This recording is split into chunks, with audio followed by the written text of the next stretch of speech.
Io ringrazio Marco per la possibilità di fare un quesito, un intervento.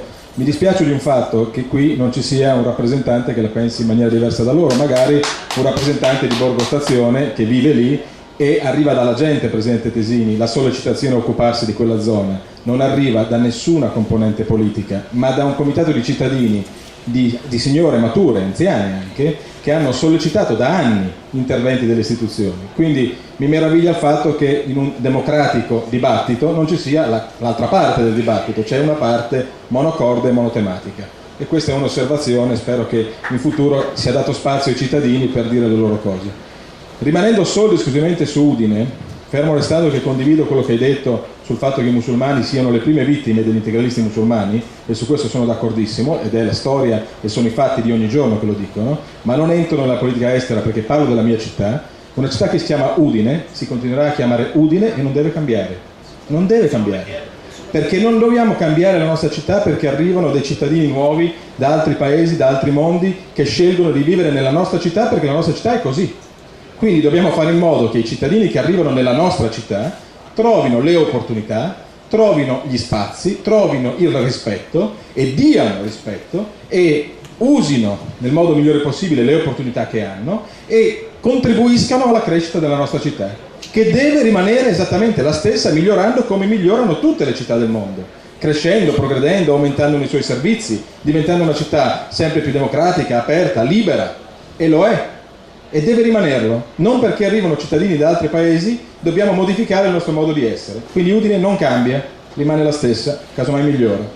Per quanto riguarda la comunità islamica, io sarò sempre avversario della comunità islamica, sempre, fin tanto che non parlerete in italiano, che è la lingua dell'integrazione, che è la lingua della convivenza, che è la lingua della comprensione, perché voi non parlate in italiano.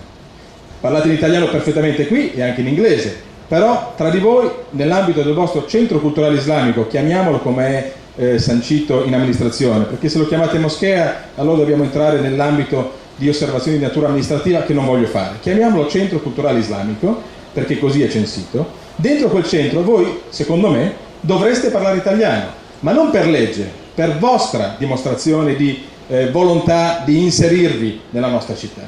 La seconda cosa è che la bandiera italiana è la bandiera della pace. Non ci sono altre bandiere della pace, è la bandiera italiana.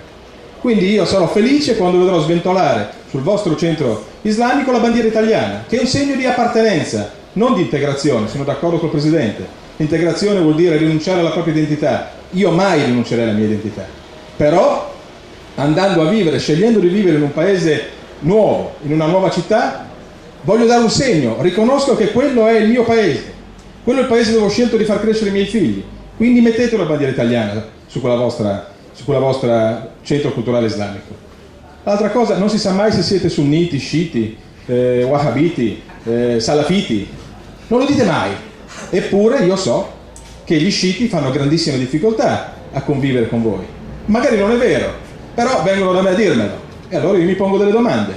Siccome esistono queste differenze, delle differenze bisogna parlarne in maniera aperta, schietta, serena, proprio per fare in modo che conoscendo si possano mettere in pratica delle soluzioni, perché bisogna mettere in pratica delle soluzioni, perché le divisioni interne alla religione musulmana a Udine non possono essere motivo di separazione. Non entro nel merito del Corano e di altre interpretazioni perché non è questo il luogo, ma voi sapete che ci sono delle divergenze enormi tra il vostro modo di vivere e di interpretare la vita e quello cristiano-cattolico, non di religione ma di tradizione cristiano-cattolica, cioè il nostro. E anche lì bisogna ragionare. Ma per ragionare bisogna essere pronti a fare dei passi avanti, non far finta che il problema non esista. Io che cosa contesto all'amministrazione comunale di Udine rispetto alla casba, che non è una casba.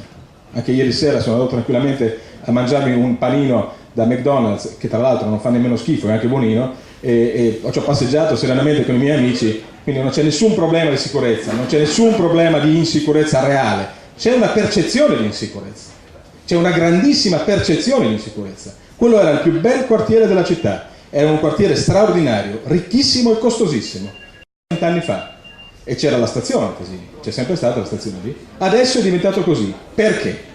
Perché evidentemente non c'è stata la capacità e la volontà di gestire l'arrivo di così tante persone concentrate in un luogo. Perché è normale che un ghanese vada a cercare un altro ghanese quando arriva dal Ghana o dal Senegal, un senegalese, un algerino, perché trova un fratello, trova una persona che parla la sua lingua, con cui si capisce. E questo è normale, non è la volontà di creare ghetti, è l'essere umano che va a cercare una persona con cui dialogare e va a cercare di vivere vicino a dove trova un potenziale amico. Ma l'amministrazione comunale, non importa se è di centrodestra o di centrosinistra, e non mi interessa, ha lasciato che le cose avvenissero da sé, non ha cercato di collaborare e di guidare.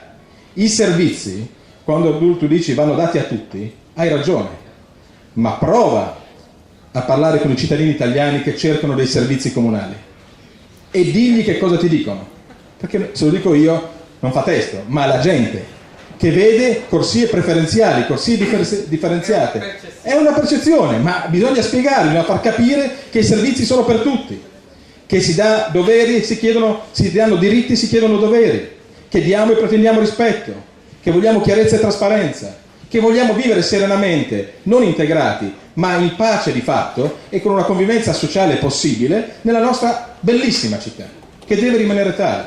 Quindi l'invito che io vi faccio è a essere molto più aperti, perché qui parlate benissimo. Siete bravi, affabulatori meravigliosi, non voglio dire mistificatori perché sarebbe un'offesa, però avete imparato la lezioncina a memoria, siete fantastici. Apparite come i più democratici del mondo, ma non lo siete. Non lo siete.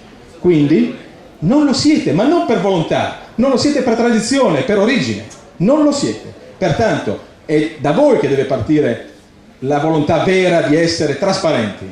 Parlate in italiano, lei ha detto da settembre apriremo il centro culturale islamico a tutti. Sono passati 2 settembre, non è successo niente, non è vero. Vabbè, lo dice lei, non ha fatto nulla per confermare le sue dichiarazioni. Quindi la città di Udine è in grado di convivere straordinariamente con l'immigrazione, da qualsiasi parte del mondo arrivi, però ci vuole volontà da parte degli immigrati di partire offrendo rispetto e pretendendo rispetto, non pretendendo soltanto diritti senza dare nulla in termini di doveri. Questa è la grande sfida per il futuro.